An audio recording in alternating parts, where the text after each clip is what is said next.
Bang. Good morning, fellow humans.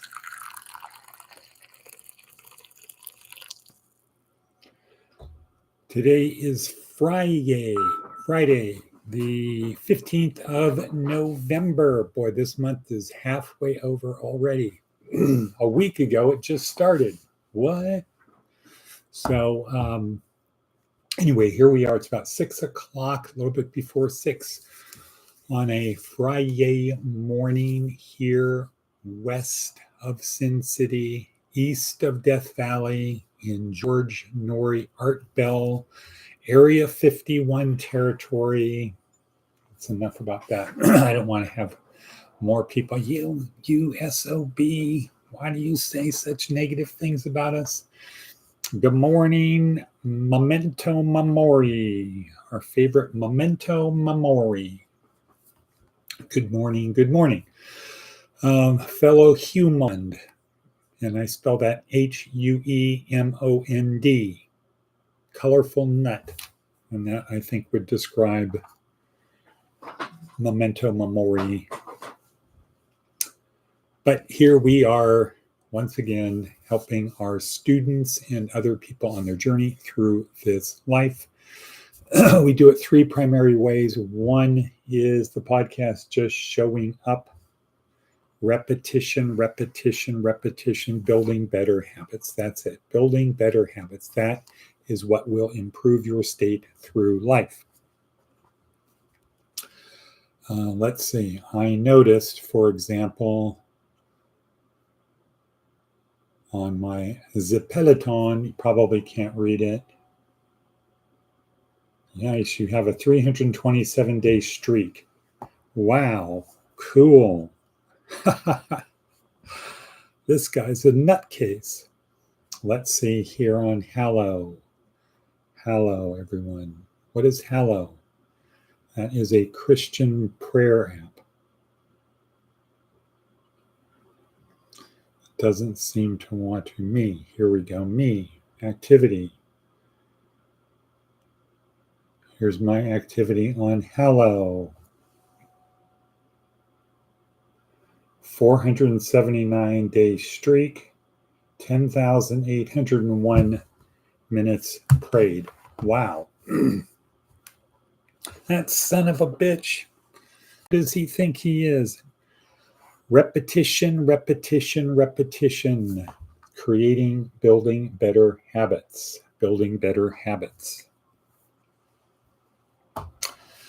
And it takes you through a course of study. So it's not just random, Heavenly Father, blah, blah, blah, blah, Heavenly Father. It's not the thing the Gentiles do, these long rambling things. It's focused. Anyway, here we are. So one way is showing up. Repetition, building better habits. That's number one. Number two is community. So I know I feel better when I see Memento Mori there. It would be nice if Maticus von Atticus would get up in the morning to watch it live. I know that for Wada Bevy, she's in Fort Jacksonville, Florida. She's 3 hours ahead, so this is kind of not a convenient time for her. But, so that's the second thing, is community, tribe, people who care about you, people who miss you when you're not there. That turns out to be a huge key part of life, is to feel that you're being missed. And number three is the worksheet. The actual experts telling us actually what to do. And our theme of today, our meme of today is, does it hurt enough? It's to think in terms of chronic versus acute. Does it hurt enough? We'll talk about that soon. But right now, let's see advice from an 80-year-old. Never deprive someone of hope. It might be all they have. Yeah. Well, twice yesterday, I got 2 calls yesterday from people who need help. Unfortunately, the last thread, they have the thing that's giving them hope, the thing that's making them feel good is a dog. And these are somewhat mangy dogs because we're talking about homeless people. And we cannot take dogs.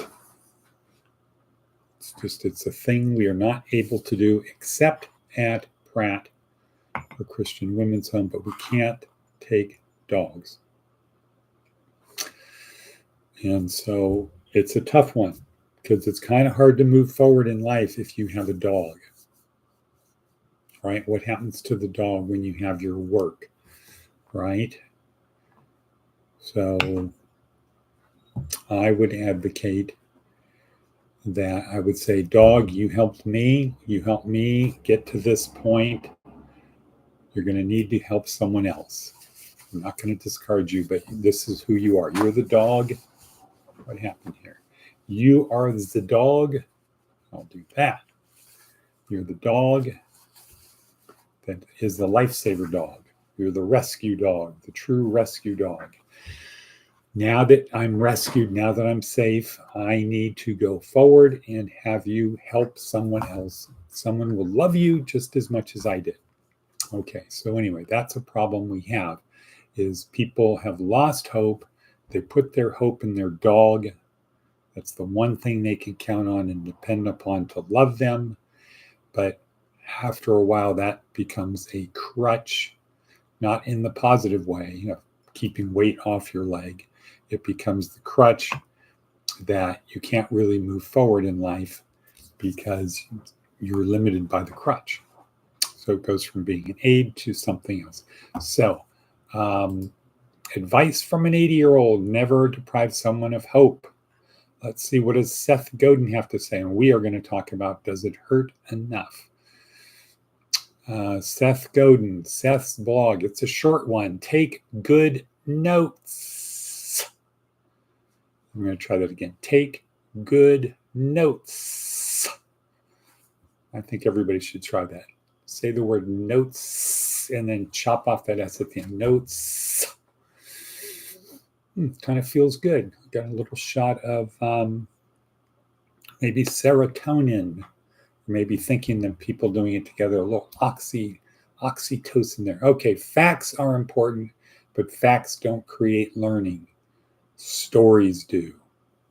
Story fits into and changes our understanding of the world. Good teachers are storytellers, and storytellers are teachers. Note, good lawyers are storytellers. What? I'll just edit that out. Notes then aren't recitations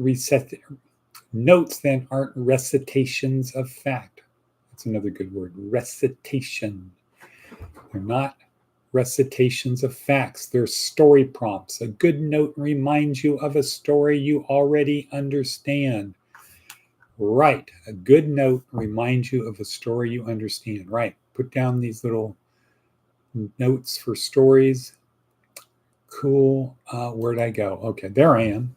All right. A prayer app. Right. Hallow is a prayer app. Hallow is a Christian prayer app. The study group is C.S. Lewis. Bear Grylls is part of it, if you remember him for the Wilderness Guy. Okay. What else do we have on our hit parade? Very good one from Jordan Peterson today. Daily Stoic, another good one.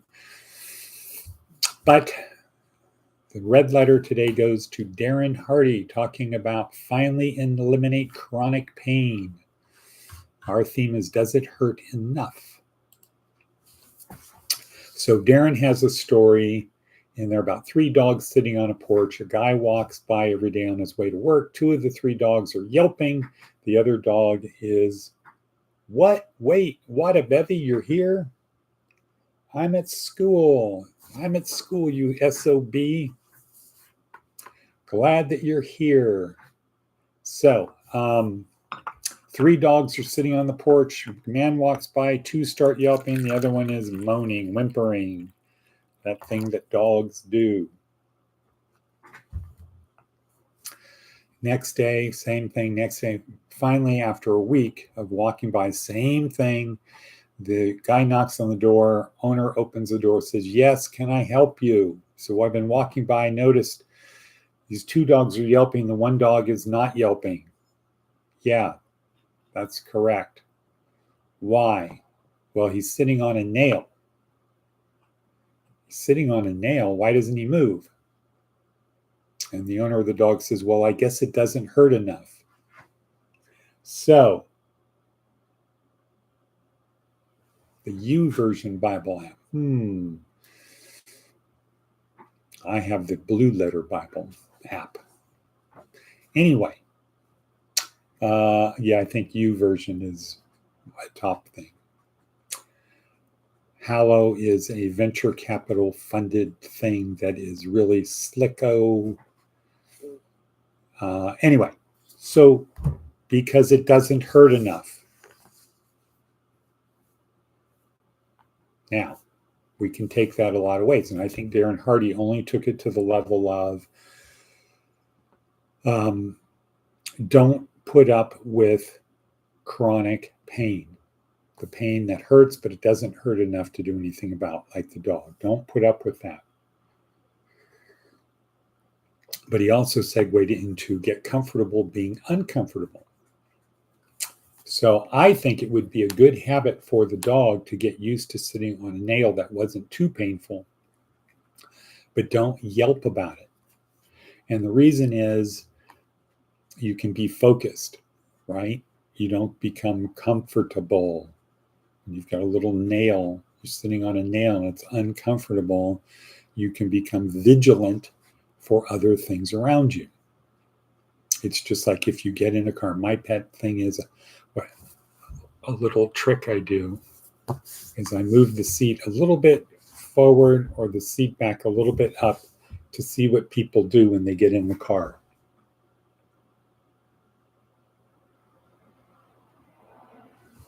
Right. Okay. So we'll talk about that in a second. So I put the seat just a little bit to see how quickly it takes people to adjust the seat, how quickly they need to adjust the seat to get comfortable, right? Get comfortable.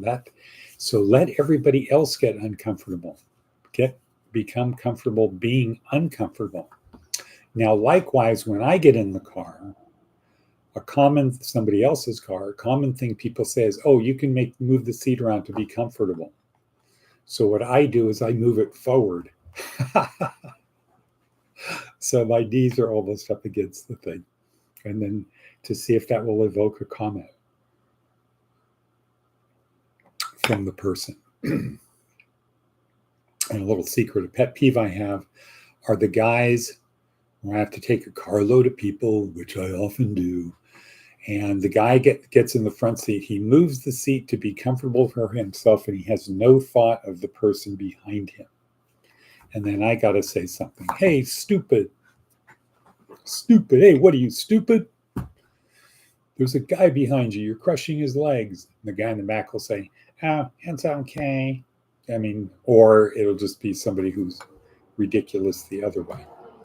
So get comfortable being uncomfortable. I think Darren Hardy's thing was a good one, illustrating about how, 2 dogs are yelping. They're distracted. What's going on? They have to react. They have to respond. Stranger comes by.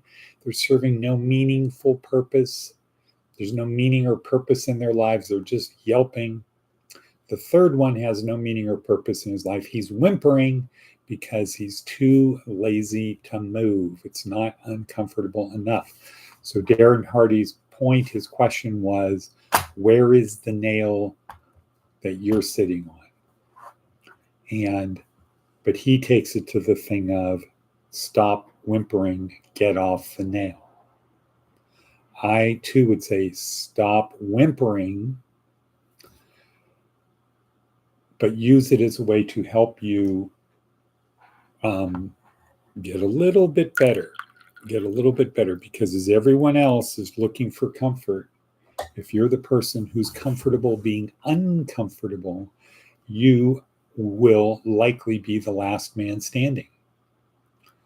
Everybody else will eventually tap out because it's not worth it.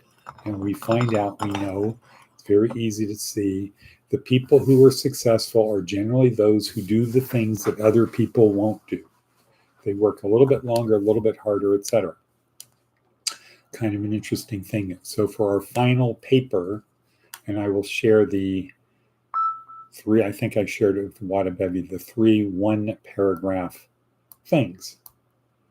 So, so we have to present a final paper. We have to get the idea for the final paper approved. So we have to write 3 5-sentence paragraphs on different ideas. So the professor did mine, read mine, commented on mine to me, and then he mentioned it in class that I got the Trinity Award, meaning instead of 3 separate ideas, I could do a paper on this or this or this. My thing was, I want to do a paper about this, and then taking the results of that, or a paper about this, which then leads to this. And he said, that's the Trinity. You got the Trinity Award. You have 3 paragraphs that go into, could be all combined into one paper. And the result of that is that takes you almost all of the way through. The next thing is, once I approve your topic, now you have to do a 1-page proposal on what the paper is about. So I'm much of the way there, except my paper was, what if Spinoza was a Christian and not a Jew? Instead of Deus sive natura, what if his thing was Deus in natura? So not pantheism, panentheism, what would have happened? And then you take that new Spinoza thing and you go down and say, well, what if he was alive today? What if Spinoza was alive today and he took his panentheism and took the state of technology and science today? How would that have changed what he said? How would that have changed his view, his epistemological, metaphysical view? And then we take that and say, how can we turn it into a theology for non-believers, for non-Christians? How could we do that? And so he really liked the idea, except not a fan of Spinoza. What? How could you not be a fan? How could you say you're a Christian and not be a fan of Spinoza? Boy, anybody who says they're a Christian and they don't know who Spinoza is, well, you're not really a Christian. Not really a Christian. Just kidding. Spinoza was not a Christian. So the thing is, what if he were a Christian? What if he were? So that's why we don't know Spinoza. We don't. Every major philosopher in the history of the world who came after the 16th century knows Spinoza, because they either followed that thread or broke off of that thread. So the point is, what if he, instead of his Jewish roots, what if he believed that Jesus was the creator incarnate, and we took his influence, his impact, and instead of pantheism, it became panentheism. God is in all things, not God is all things. God is in all things. What impact would he have had on all of the people after him? And then if he had the luxury of knowing what we know about science, like the age of the universe, et cetera, how would that have impacted him? Wow. And then how can we turn that into a thing for non-believers, people that are in the jails, get them to take it from a neo-Spinozian view. Anyway, time is racing. That's it. Gotta go. Sorry, people. Gone on to that topic. Really? Okay, and hasta la. Thank you for being there.